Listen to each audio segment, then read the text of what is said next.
Hello and welcome to the JazzSmart podcast. I'm James Rawlinson and I'm speaking to trumpeter, arranger, musical director, male model, entrepreneur and everything else, Neil Doherty, and I've pronounced it correctly, which is great as well. Lovely to see you, Neil. How are you? Yeah, I'm not too bad, James. How are you? Yeah, pretty good. Well, it was becoming obvious to me that there was a definite bias developing towards read players on our podcasts, and I thought well, it's easy. It was time to done, isn't it? So, yeah. Exactly, yeah. It was time to redress this balance. Therefore, it's my pleasure to welcome Neil to the podcast and talking all things trumpety. So, Neil, I know you through peripatetic music teaching at one of the schools that we both teach at. So I'm assuming, like me, you probably teach a wide range of ages and abilities. Yeah, for me, I've always really enjoyed teaching. I think, you always draw upon your own experiences with, being a musician and all, the teachers and the education you have. And I think I've had quite a sort of very sort of odd journey, so I think, having sort of gone through that and sort of taught myself a lot about how to, make things better for me, even in my later, even after I finished, my degree and everything. So I do feel I have a lot to offer from that respect. Trumpet, I think it's fair to say it's quite a difficult instrument. Right. I think most trumpet players, seem to always talk about they have their struggles. And I enjoy talking about that as well. So that's why I enjoy teaching. It's an interesting point that probably a musician that has never struggled or had any problems, obviously, possibly lacks some empathy for pupils. I'm not sure. That's just a thought, though. I think that struggle's probably quite useful, isn't it? As you said. Yeah, if they get frustrated easily and just why can't you do this? It's sort of or the teacher that simply says, yes, play this, why can't you play it? Yes, that's never particularly useful. So what age did you start playing music? Was it the trumpet was the first instrument you played, or? Well, I was came from a brass band, very heavy brass band background, so my dad played cornet, he still does, but apparently him and my mum met in the brass band. So obviously Dad going off to brass band, twice a week. It was always sort of, we would go to all of the engagements and the gigs that they played. So it was sort of, I'm definitely joining the brass band. And my uncle still plays. He's a tuba player. So it was sort of thrown in, I think, age 6 or 7, I think. Dad showed me how to hold it and what buttons to press a little bit. And I was sort of sat in the back row, clueless, not knowing what to do, but again, it was good. I think being thrown in the deep end and surrounded by good players all the time, and as I got older, was able to go to one rehearsal a week and then 2 rehearsals a week. So I think it was a good. I think the British brass band tradition is a really good education. There's a lot of emphasis on playing a tune, listening, playing as a section. So I think, having that as an early age was a real asset. Yeah, I mean, that's interesting because the next question I was going to ask was, what ensembles or orchestras do you feel helped you to develop, as a player early on? I know for sax players, for me, there were orchestras and wind bands I played in. Particularly for me was sax quartets because I felt, it was literally a very simple lineup of 4 parts and they were all sax players. I suppose I was talking to someone about this the other day. As a brass player, it must be quite a good thing just to be playing in a band of brass players. Was it? I mean, I know some players with incredible technical ability that have come out of the brass band tradition, and when I was at college, a lot of the trombone players and trumpeters had come out of the brass bands further north. Is that something you see in general? Do you think that that's something most brass players have had some involvement at some point with brass bands? I mean, even I think a lot of the top British orchestras, all of the principal players, brass band. Right. I think the vast majority of them, and again jazz players as well. Even the country's top jazz, Derek Watkins, brass band, lots of jazz players as well. Brass band background. I mean, it's The rehearsals were always, because everyone loves it. The brass band world it's a funny world. It's everyone's just so into it, and it's great. And there's so much music arranged for it as well. So it was really great. Sort of being introduced to all of these various arrangements and artists I'd never heard of. So it was good to be introduced to that.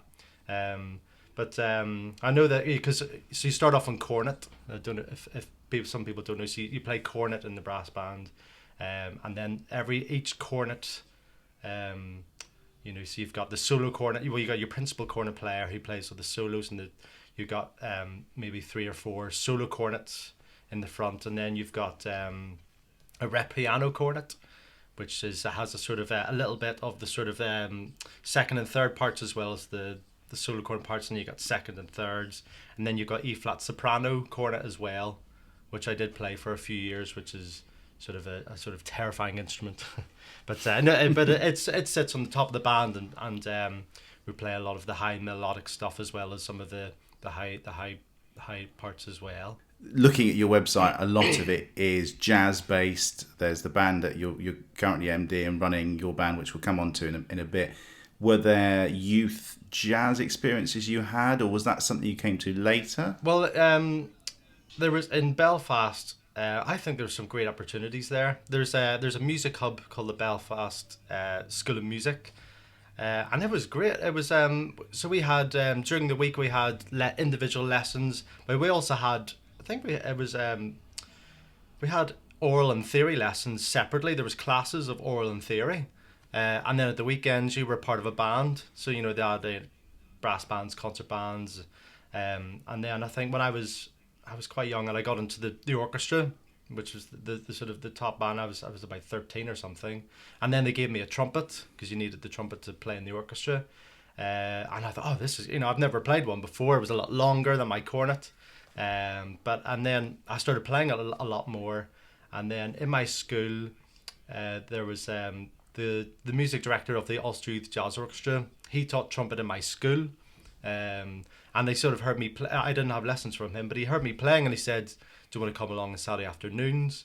And I said, "Well, that sounds great, yes." And I will always remember that first rehearsal of the jazz orchestra. And I remember there was 8 trumpets. It was 8 trumpets, 8 trombones, 10 saxophones, rhythm section, and I was sat down on the bottom end of the trumpets playing the 4th part. And I just remember the first couple of tunes, and I remember thinking, this is brilliant. That I've never heard this music, and they've got the guys on first trumpet playing really high. It sounds brilliant. I'm playing as loud as I can. No one's telling me that I need to play any quieter, and it just it was a real sort of like, yeah, I think that I really like this, and maybe this could be my thing, really. So I remember that like it was a couple of years ago, and then from there because. It introduced me, things like, Maynard Ferguson, Arturo Sandoval, Dizzy Gillespie, Duke Ellington, Charles Mingus, those sorts of tunes. And then, because I'd never heard this stuff before, because a lot of it wasn't in the brass band and certainly not in the orchestras. So yeah, it was a big light bulb moment, and just thoroughly enjoyed it from there, really. You started to touch on this point slightly earlier at the beginning of our conversation, but I was thinking, as a young clarinetist, which was the instrument I started, I was always jealous of the fact that the trumpeters around me, a lot of my peers, they had no reed to deal with, and this is the bane of all reed players. Well, I'm sure oboe players, double reed players have it even worse. But speaking as a clarinet and sax player, so that's kind of our Achilles heel as such, or it can be. Would you say the embouchure, is that the kind of Achilles heel potentially of the trumpet player? Is it something that needs to be kept up and exercised? And well, here's the thing because obviously, yeah, as you say, sax players and all reed players, you see them, oh, I'm playing on a dodgy reed, or they're breaking one and throwing it away, grab another one. But for brass players, our reed is attached, and there's again we wake up and today this is how it is today, and we have to sort of deal with it. So yeah, for me, I didn't understand any of this as a kid, and this is what sort of led me to a lot of struggles for a long time. And I was, when I came to the jazz orchestra and I was hearing this, hearing this music by Arturo Sandoval, and we were playing it, and I was like, oh, this is ridiculous, this stuff. And then you hear Arturo playing it, and I was like, what, how does he do this? I did actually spend a few years trying to screw around with my embouchure, trying to work, what am I supposed to do? And I ended up in quite a bad way in terms embouchure wise. And then in my 20s, I realized this just isn't working, because I could, being very influenced by this high stuff. I want to do that, and I was able to work quite a bit of that out. But when I got to, after I finished my degree, I realized I can't really play that well in the middle register, which is probably the bit that you need to work on the most. So I started again from scratch at age 22, and sort of try to figure out, what am I supposed to be doing here, and understanding more about the embouchure, dealing the fact that it is attached and we have to deal with it. That was I mean, it was a very good move in the end. It did take a long time to get back on track a little bit, but I was still trying to work as a freelance musician and still try to sound good on gigs and get called back, which I did. But again, it was just a real real battle. Good maybe a decade or so of just sort of figuring out things and realizing that this is attached, and you need to understand that today is a different day.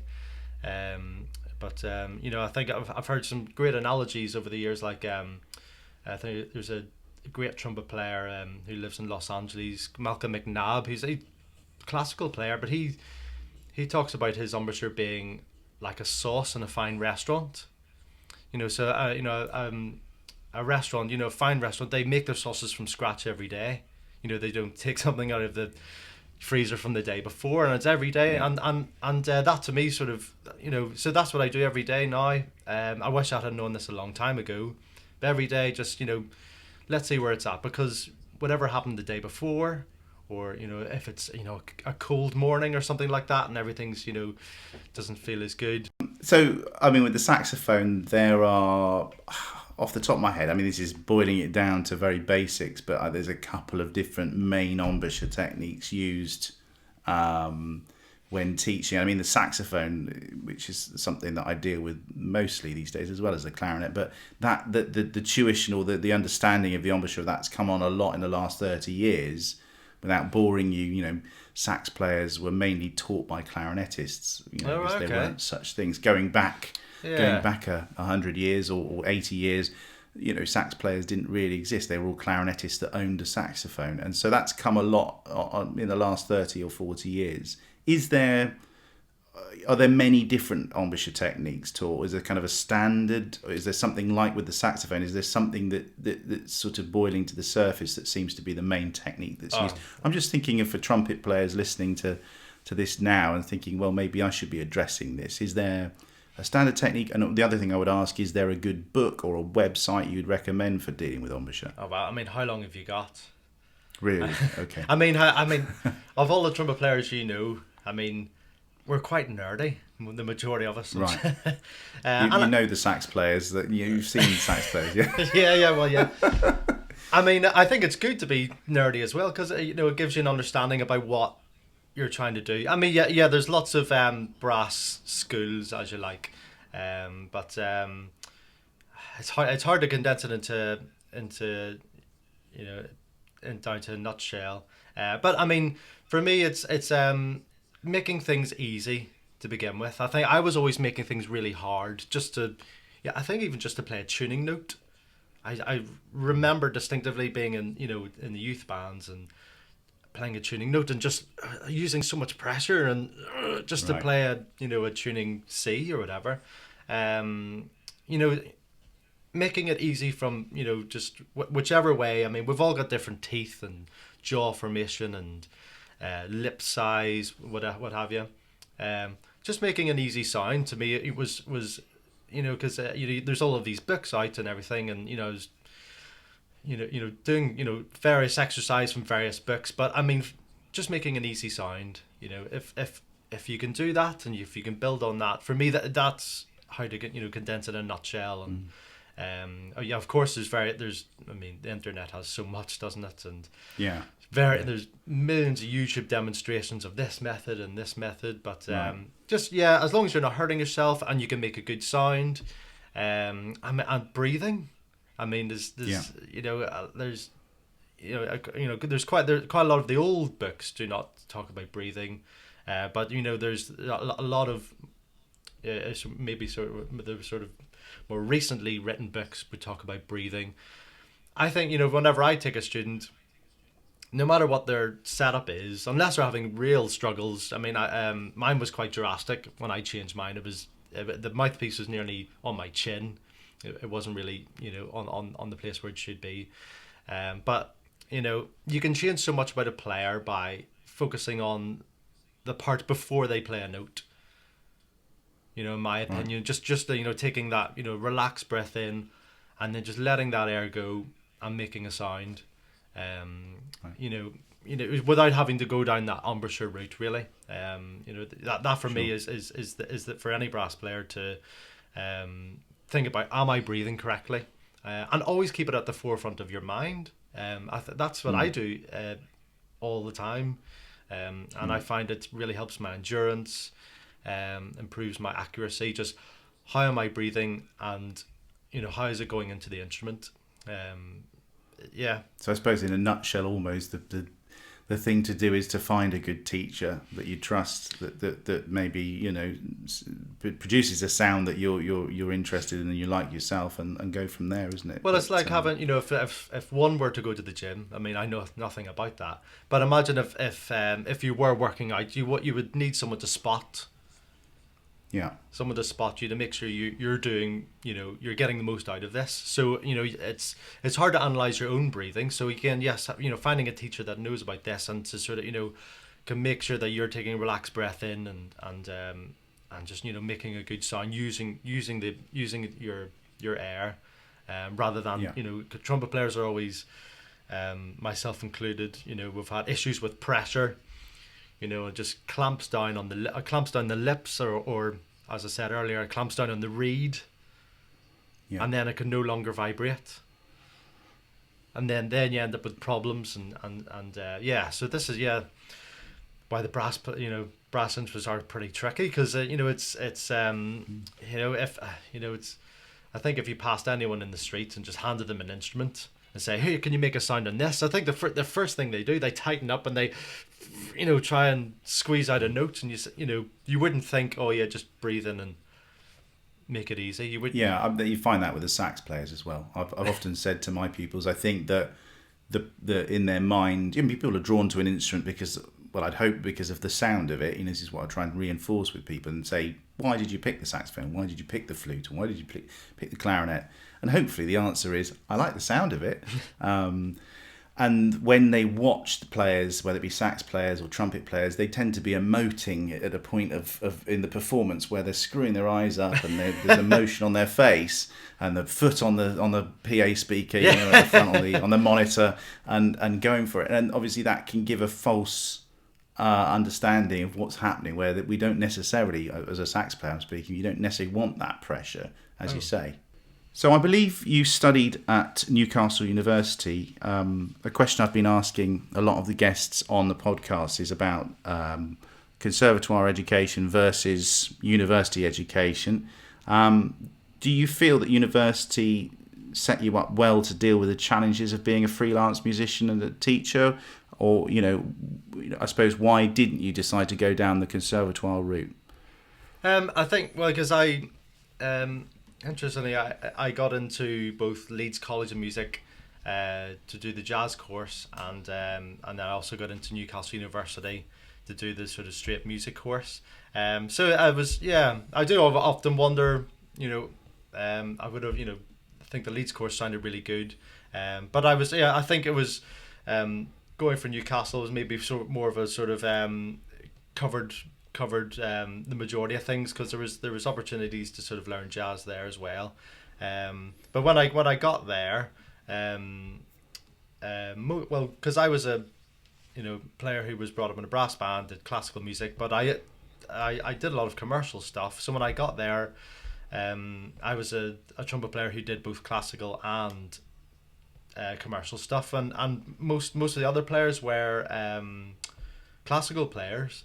So very very quickly I found myself getting quite a bit of work, just playing in various ensembles and in some sort of like funk bands and things like that, and then that's when I started getting into arranging, because I was finding out about new bands like Tower of Power, which is easy for me to say, and just hearing these horn sections, and it's like, okay, well let's play this tune. So I think that was really good. I got to started transcribing, that which became a real sort of hobby of mine. I was really fortunate. Jumping back to when I was at school, my music teacher there was, he really inspired me. He would arrange everything for choir, orchestra. He would transcribe it all, written out by hand. We played like David Bowie stuff, Radiohead, as well as like Mussorgsky and Handel and everything. But it was, I thought it was great that he just transcribed everything, wrote it out, and so whenever I had the opportunity, I thought, I'm going to transcribe this horn section stuff, and then and I just arrange it for our bands and the things that I was doing. And looking back, that was a good skill. It was I'd sort of learned to use Sibelius and things like that, but I was mostly doing it by hand, and I just really got into that. Right. I've never been much of a composer, or sort of like, I'm going to be a composer, but I like the arranging side of things. I like orchestrating. So I don't know if that's sort of diverting from the question a little bit, but so maybe going to university, because there were people from doing all sorts of subjects, but also playing music, and there was a very active scene there. So perhaps it did sort of give me that bit of experience, and sort of perhaps even sort of doing quite a lot of it myself. Right. Not that I was getting good education from the university, but I did. There's a lot of outside university ensembles as well as inside as well that I got heavily involved with. I think that sort of led on to me arranging and things like that, and always loved playing in horn section, and I usually bring the charts, right. And I've got a huge library now, because I sat and wrote them all out, That's great. I mean, that's almost in a Radio 2 fashion, so smoothly brings on to the last question actually that I had for you, because I said, thinking to myself, having visited your website, I was kind of watching the videos on there and noticed there's your project that you're heading up called Horns Up Front, talking about horns, and I was loving it. I mean, how did that project come about? What was the sort of reason for that? Well, it was I'm a freelance player.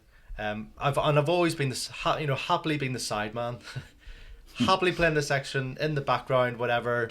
I don't really care. And I think I got to a certain stage where I think I should do a project of my own.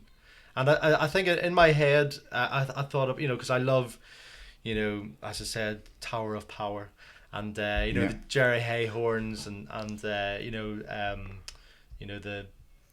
Phil Collins horn section, and I just loads of other bands, countless other horn sections. So I was sort of thinking about because I've written quite a lot of them out. Maybe I'll do a sort of like a night at a jazz club where it's like a tribute to these horn section, play a lot of the stuff. And then I thought, well, hang on, maybe if I just do try one of my own. And this is only, was this just 2019, I think. I hadn't written anything since first year composition class in Newcastle, and but it was I just realized this is just like arranging, but you just it's pretty much the same. I think maybe I just put something on, being a composer. Sure. Maybe I just thought, Yeah. that's just, I don't do that. But arranging's the same. You are composing, but you've already got the track, or you've already got the ideas there. Yeah, and then I got quite into it. So if well, I don't know if you can hear the background. I've got two young children, but so I've just got into the habit now of just when I'm out and about, or if I hear a new track or something, and I like that sort of vibe or whatever, just sort of making a note and writing things down, and then just when I've got some time, just or if there's a groove I like the sound of, and just been sort of trying to sort of something like that, and then mix with a bit of this. Yeah, I think I've got quite into it, really. And so the project started out, we did a gig at the Southampton Modern Jazz Club, and I think did I write 8 tunes or 10? Well, I did 8 arrangements anyway. We did a few covers, and we had a fantastic singer that night as well, Hannah Williams, who was great that night. And so just from there, actually, another reason why the project came together is that there's some tunes that I thought would sound good with 3-part horns. So there's a Charlie Hunter tune that I've just from years ago I've always had on a CD, and I just thought it's just for sax and rhythm section, but I thought it'd be quite cool if all the horns played these lead parts. Is that a top C? Yeah. I think it's more of an F, is it? Okay, fair enough. But what was I saying? So just stuff that I thought it would be great if horns played this, or there's an organ tune, and just ranging it for horns, and I'm doing a couple more at the moment. One of the big things I love are theme tunes. I love theme tunes, for movies, TVs, stuff, whatever. Such a huge fan of it. I've always the way you've got Deodato doing also Sprax Zarathustra and things like that. So that I need to find another tune that that can play as a funk tune. So I think I've hopefully got one, and try and do a few other things like that. There's a couple of horn players here in Southampton. So Dave Desmond on trombone, and Damien Cook, who's sax player. And we've done lots of gigs and shows together. But I sort of realised, when we play together, it's really easy. We don't have to think about it. We don't have to sort of it just happens. So, we play telepathic almost. Exactly the same. So it makes it very easy. So it sort of fitted like that, and then just sort of contacted the some of the best rhythm section that I've had the pleasure of working with, and proud to call them the friends who live who in the same area as well. There's some fantastic musicians here, so I sort of called them up and said, here, do you fancy coming and playing this gig for me, and then handing them this, handing them the charts. I hope it's okay. I wrote it. I hope you don't hate it or whatever. It was a weird thing, but when we the first gig we did, it was quite strange, because I've never put anything on. I never really bothered putting anything on. It almost felt like I was doing my final recital or something. But it was nice that there was lots of friendly faces and musician friends who came down, and we had a great night. And then I realised actually I haven't practiced any of this stuff, because I've just been busy. You're busy arranging it all, and that's the other side of band leading. Whenever because there's so much stuff to put together, and you have to get all the arrangements there and make sure there's no questions at the rehearsal. I that's one thing I don't like. So I try to make sure everything's covered and it's all clear. But it just takes up so much time, and then you realise, as I said, I haven't played any of the heads, haven't blown over anything. This is, I suppose I'm just going to have to wing it and see what happens. But no, it's been cool. So very excited by it, and now things are sort of opening up again. Hopefully we're going to be sort of playing a couple of festivals, and just trying to get sounds brilliant. Get a few more. Yeah, so I mean, if people are interested in coming and seeing you play, what's the best thing to check? Your website, which I believe is neildoherty.co.uk. doherty.co.uk, which is Neil, and then doherty.co.uk. Yeah, that's it. Yeah, and if they can't get you there, they can always contact us through JazzSmart, and we can push them in the right direction. Yeah, there's a link on there, and we're on Instagram and Facebook. I think the links are on that page as well. We're on there. We've got there's some videos on there and some great. Hopefully a little bit more content up in the near future. Well, it's been amazing speaking to you, Neil, and also not a sax player or a clarinetist for a change, which is wonderful. Well, yeah, I'm sure you can speak to someone today about reeds and get my fix of mouthpiece chat. That's right. That's what I'm off to do tonight. Speak to a brass player. Well, I'll let you get back to your family because I can hear them in the background before it all kicks off. Wonderful to speak to you, Neil. No doubt see you very soon, and good luck with your project. And as I said, anyone who wants to check it out, go to neildoherty.co.uk.